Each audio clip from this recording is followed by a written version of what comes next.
performa yang seperti kita lihat sebelumnya, ini bakal repot semua ini. Nggak boleh saling menunggu sebetulnya. Nah, makanya selama kewenangannya itu dimiliki gitu. Mungkin harus ada yang Regina. Leadnya siapa nanti? Kalau seandainya bertemu antara KPU, pemerintah dan juga Satgas misalnya, itu nanti siapa yang jadi? Saya kira kalau leadnya itu ya bisa KPU atau bisa juga Kemendagri. Kalau leadnya ya, tapi saya kira segera harus ada pertemuan, dan pertemuan itu harus sifatnya berkala gitu. Karena apa? Karena update terhadap COVID ini kan juga berkala, sehingga kalau berkala dan rutin ya, itu ada evaluasi terus-menerus terhadap peristiwa-peristiwa pilkada yang berpotensi untuk memperbesar angka COVID ya. Dan setelah itu ya harus segera diantisipasi. Kan semestinya begitu kalau menurut saya. Ya, gimana Mas Yus? Saya pikir gini, dalam kondisi pilkada di tengah pandemi ini, itu aparatur penegak hukum itu memegang dua aturan. Yang pertama aturan penyelenggaraan pilkada, dan yang kedua adalah aturan COVID. Saya pikir dua-duanya harus ditegakkan. Saya sepakat dengan apa yang disampaikan Bung Jerry. Kalau kemudian tidak menegakkan dua-duanya ya, itu kan sebenarnya abai terhadap peraturan gitu loh, sama dengan tidak menegakkan hukum. Itu yang pertama. Dan yang kedua, saya pikir penting untuk kita kemudian tidak bisa menunggu bagaimana nanti kondisinya, gitu loh. Saya pikir penting untuk kita dorong desain itu tidak memberikan pilihan ketika tahapan-tahapan yang berpotensi untuk adanya kerumunan massa, gitu loh. Itu saya pikir penting. Ya udah, misalnya kampanye virtual saja, tidak usah kemudian pilihan tetap muka, karena kemudian karena dalam risalah RDP kemarin itu kan masih memberikan peluang besar luar biasa bagi adanya tetap muka, gitu loh. Nah, PKPU saya pikir itu penting untuk membuat PKPU yang ketat. Nah, kemudian yang selanjutnya, saya melihat ini antisipasi terhadap pemilih, gitu loh.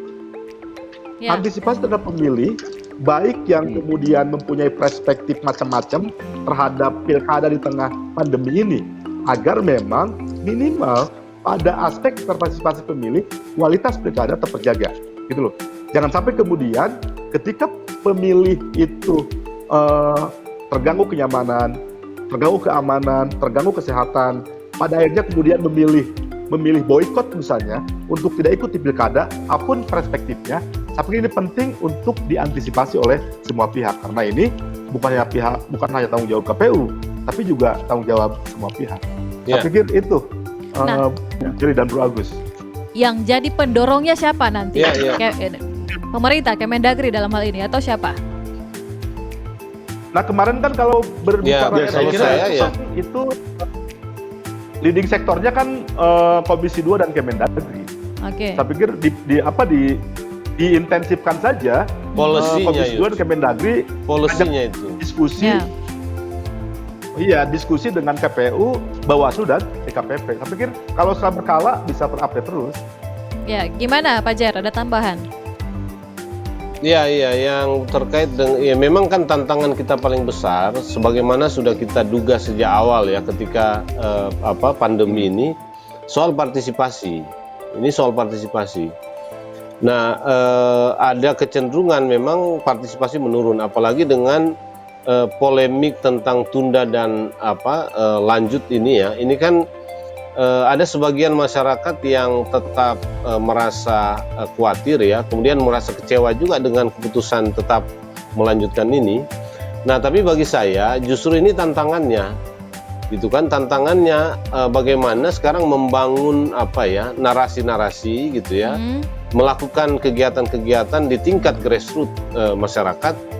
Untuk membangun kepercayaan ini dan optimisme orang untuk berpartisipasi dan terlibat gitu ya, tidak memilih untuk katakanlah mengabaikan seluruh proses pilkada ya, karena bagaimanapun kan ini penting juga bagi mereka gitu ya. Kalau tanpa partisipasi kan memang justru secara kualitatif mungkin derajat ya atau kadar pilkada kita akan menurun. Tapi itu maksud saya, ini kampanye kita nanti nih, Bung Yus, dan siapa leading sektornya? Menurut saya ada peran pemerintah juga di sini, karena soal COVID sebetulnya kan kepentingan untuk mensosialisasikan itu, membangun harapan masyarakat karena karena ancaman keselamatan, itu harus menjadi tanggung jawab pemerintah atau katakanlah Satgas atau gugus tugas COVID ya. Ya. KPU punya tanggung jawab tentang itu atau penyelenggara pemilu, tetapi sifatnya kan sebetulnya sifatnya lebih kepada menginformasikan kan gitu, dan kemudian menerapkan itu dalam tahapan-tahapan atau bahkan membuatnya dalam bentuk PKPU ya, yang melarang hal-hal yang berpotensi untuk menjadi sarana penularan gitu ya. Jadi pemerintah dan penyelenggara pemilu, tapi kalau tugas mengedukasi publik terkait dengan membangun kesadaran tentang COVID ya, saya kira itu lebih menjadi tugas pemerintah. Gitu, baik pemerintah pusat maupun pemerintah daerah gitu, karena ranah itu ranah di mereka kan, dan anggaran untuk itu sebetulnya di pemerintah banyak gitu ya, gitu digunakan. Di KPU kan ada tapi terbatas, atau di penyelenggara pemilu pada umumnya ada tapi terbatas. Jadi ini yang harus kita dorong ya, KPU menata pemilunya gitu ya, menyesuaikan dengan protokol COVID gitu ya, hilangkan hal-hal yang nggak perlu gitu, lalu tindak pelanggaran-pelanggaran secara tegas, tapi pendidikan pemilih yang terkait dengan protokol COVID dan penguatan serta partisipasi yang lebih kualitatif, saya kira itu menjadi tanggung jawab pemerintah, gitu. Dan ini yang harus kita dorong ya. Bukan Begitu, tanggung jawab Regina. KPU ya Pak untuk pemilih. Ada tanggung jawab KPU tapi sedikit ya, porsinya kan sifatnya lebih administratif dan informatoris ya, termasuk dengan COVID. Tapi kalau kita bicara substansi, kita bicara tingkat yang lebih tinggi dari derajat partisipasi itu, termasuk membangun kesadaran tentang tidak trauma terhadap COVID. Semestinya menurut saya itu menjadi tanggung jawab pemerintah atau gugus tugas COVID ya, atau Satgas ya. Pemerintah pusat ya, bukan di daerah. Baik pemerintah pusat maupun pemerintah daerah. Itu kan ini kan jadi jadi prioritas pemerintah di masa pandemi COVID ini gitu. Jadi tidak hanya soal penanganan kesehatan ya, tidak hanya soal rapid, swab dan lain-lain ya. Tapi saya kira sekarang sudah mulai harus masuk kepada edukasi publik gitu. Penanganan trauma-trauma masyarakat yang mengalami COVID, karena kalau ini dilakukan secara efektif, saya kira dia punya kontribusi terhadap keikutsertaan atau keterlibatan orang dalam pelaksanaan pilkada, tahapan-tahapan pilkada yang akan berlangsung ya. Mas Melas gimana Mas? Ada tambahan? Ya, bagi saya sih sebenarnya gini, kita ini sudah 7 bulan ya menghadapi pandemi virus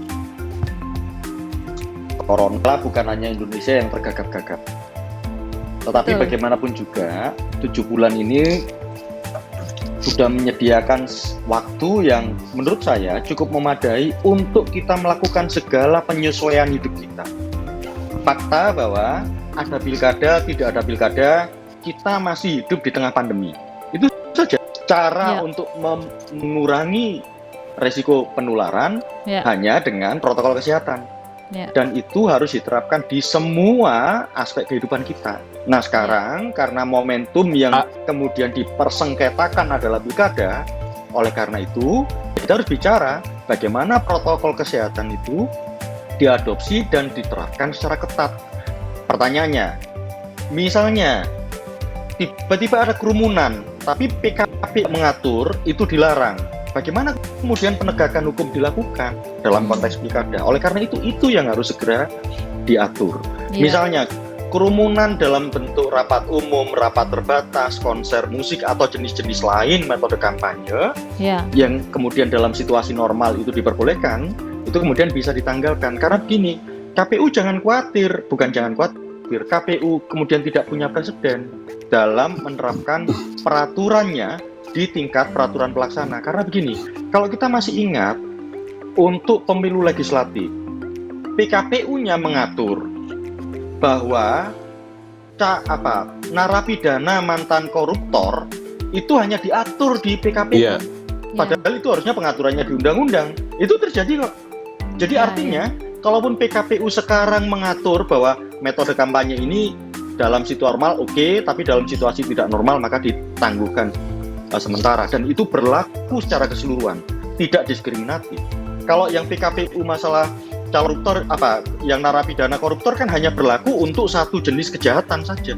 Jadi dia diskriminatif, dan itu diaturnya di PKPU, padahal ahli-ahli hukum memandangnya itu cocoknya wilayah atau ruang gerak pembentuk undang-undang, yaitu DPR dan pemerintah. Tapi KPU maksa kok, dan itu berjalan kok.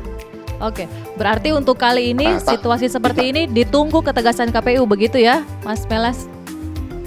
Oh iya, tentu saja. Yang betul, karena PKPU itu nanti yang akan jadi dasar bagi jadi PKPU itu nanti akan jadi dasar bagi aparatur penyelenggara pemilu lainnya untuk bergerak, misalnya pengawas pemilu. Baik. Nanti misalnya PKPU itu ngatur bantuan kedinasan dengan Satpol PP, dengan polisi. Nah, itu yang harus diatur di situ. Oke. Baik, yang terakhir saya ingin ke Mas Yus. Bagaimana Mas Yus? Sebelum kita tutup. Ya, saya pikir prinsip apa yang disampaikan Bung Agus Melas dan Bro Jerry, tapi kita semua sepakat bahwa ketika kemudian protokol COVID ditegakkan oleh semua pihak, maka pilkada akan berjalan dengan lancar. Saya pikir sepakat. Nah, sekarang tinggal bagaimana kemudian PKPU didorong tidak terlalu memberikan multiple choice gitu, atau choice yang itu kemudian dilaksanakan dalam pilkada dalam kondisi normal.